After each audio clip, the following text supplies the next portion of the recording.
Hey there, and welcome. So, Side Effects is holding a new Houdini art challenge called Mardini, which is starting on the 1st of March. The idea of it is to create an artwork in Houdini based on a daily prompt.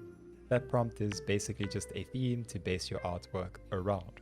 It's open to anyone who would like to enter, and if you do enter, it doesn't have to be every day. Last year, there were prizes for Best Daily, Best Weekly, Best Collection, Best Overall Artwork, and for entering every day.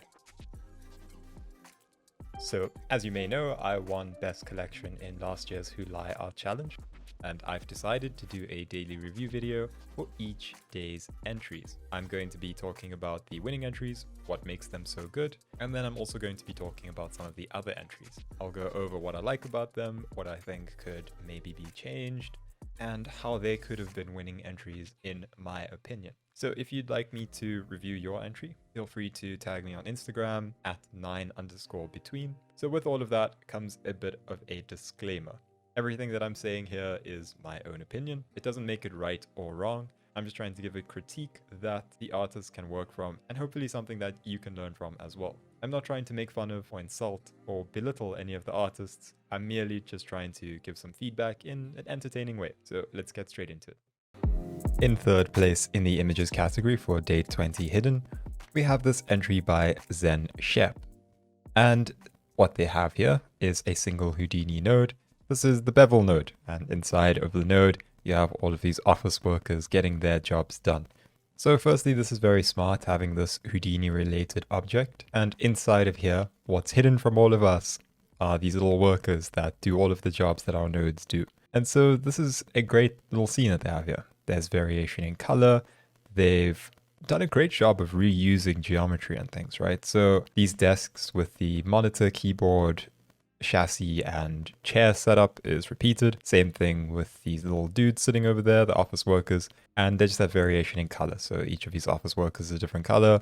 They have these two over here, just having a discussion. And so it feels like, a very natural office environment. As for lighting, it looks great. There's nothing that's distracting. You have just enough light focusing on this edge over here and this face up here to be able to see the icon for the bevel node. The other thing that you have is just a little bit of light being cast inside of this box.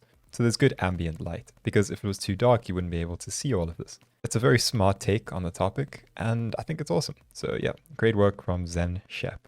In second place, we have this entry by Ayub Ha, and he's gone for a pretty creepy shot. But this is very interesting to look at, right? There's very dramatic lighting, and the environment is well fleshed out in this area over here. Sort of reminds me of Arrival, where they have the aliens behind the sort of screen and they communicate. But there's also something very creepy about having these characters hidden in a sort of misted glass and having the single character up front. Yeah, I think that the feel of this is incredible.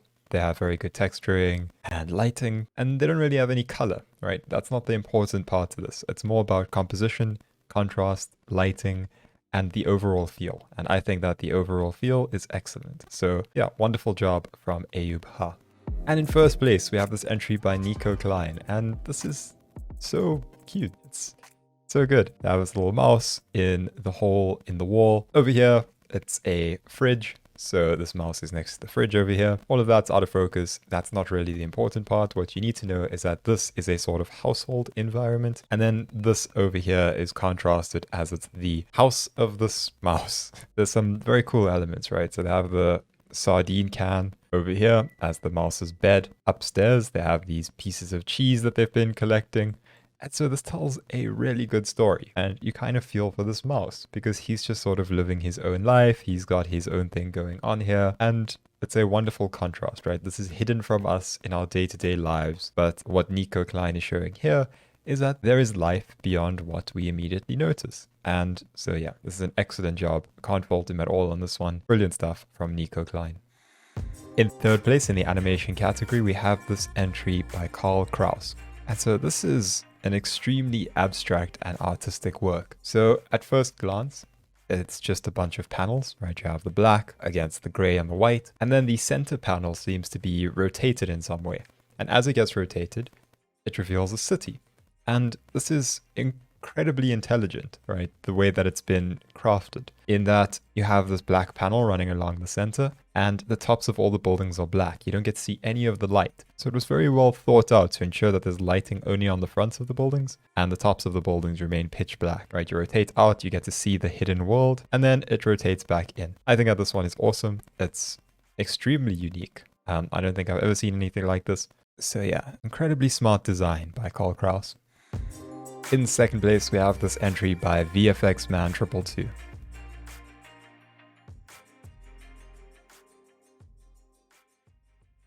And what they have here is simply a macro photography type shot where they're showing something that's tiny, right? The scale of this is tiny. And we know this because these are sort of dewdrops on a plant. And we also know this because of the extremely shallow depth of field, which gives us an idea of scale. So I think that this is awesome. Of course, light playing in dewdrops is always a lovely look to an image. And so this approach is great. And this is, of course, a hidden world. We don't see the macro world unless through the lens of a camera. So I think that this is a brilliant take on the topic. Everything about this is very nice. They have this central focal point over here, slightly offset from the perfect center, which lies about there. They also have extra detail in the background, but your main focus is on this center point. Yeah, compositionally, I think it's great. They do follow the sort of rule of thirds type thing. Everything about this just looks good. So yeah, awesome stuff from VFX Man 222. And in first place, we have this entry by Rebo FX.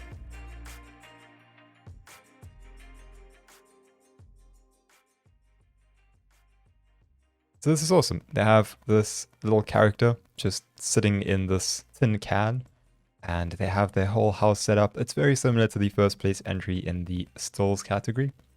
The difference being that they have this character that's moving, right, that feels a lot more alive. And it's also a sort of fantasy character, right? This looks like a pixie or an elf or something.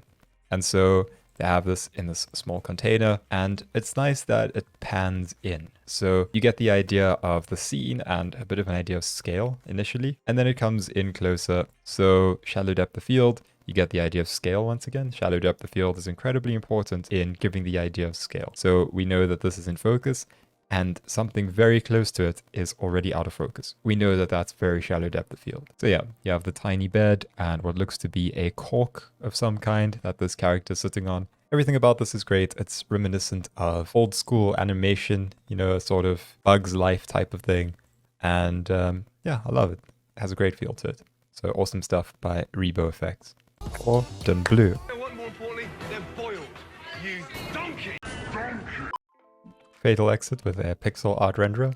Pretty cool. This one actually looks like it's from a game. I really like the way that this one looks. Sort of a corridor into this hidden world.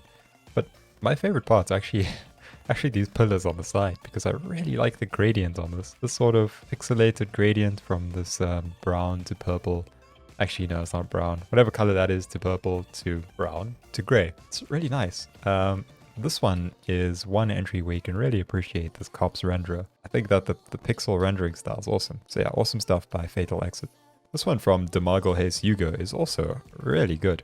It reminds me of the first place entry. Like, I think that this one looks excellent. The texturing on this looks great. I also love that there's this little bit of detail inside, right? It looks like a cavern, but they have the sort of ladder leading up, what seems to be sort of candlelight or fire burning from inside these little houses. I think that this one's awesome. Really like this one. This one from Kiran Irugal Bandara. I think it's got a lot of potential. The actual shot doesn't look bad, right? Texturing's okay. There's nothing particularly wrong with this. Iridescence would be really nice on the pearl. But I think that the main thing would be to have the sort of squishy muscle type thing sitting inside here. I think that would add a lot of detail. Of course, that might not be possible in the time constraints. If so, I think that you have to improve the lighting a bit. Maybe darken everything except the pearl, so it feels like this is a sort of hidden gem type thing, right? So yeah, I think it's a lighting thing mostly. Otherwise, the other thing would be to do an animation where this sort of opens up and reveals the pearl. But yeah, it just needs a little bit of something extra to really make it pop. Oh, that's so smart. It's like all of the hashed geometry and RAM or whatever it may be. That's kind of cool. I like that idea. It's also a pretty snazzy transition. Like, wow, look at that. Oh, wow. Gotta say, this silly little floppy squid is very cool, that animation, actually. Also like the concept. That little he runs away. That's kind of cool. This one's from Tom Miner. I really like that it changes color. This is pretty smart. The only thing I'd say is maybe like a black background or perfectly white background. This gray is a little bit too close to the two colors at the top and bottom.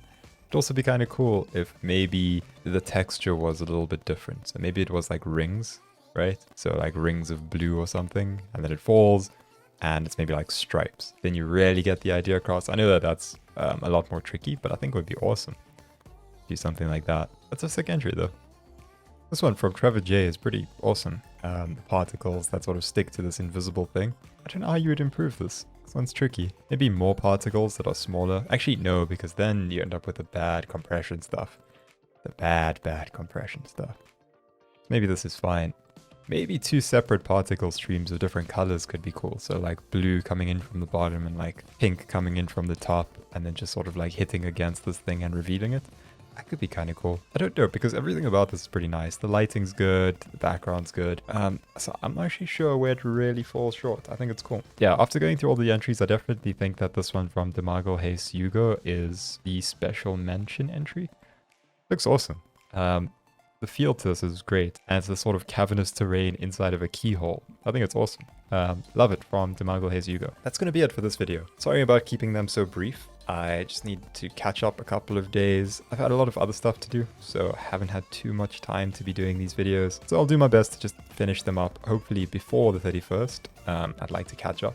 But yeah, that's it for this video. I will see you back hopefully tomorrow. Actually, you'll probably see me in like a few hours because I need to release quite a few of these. So yeah, see you then. Bye.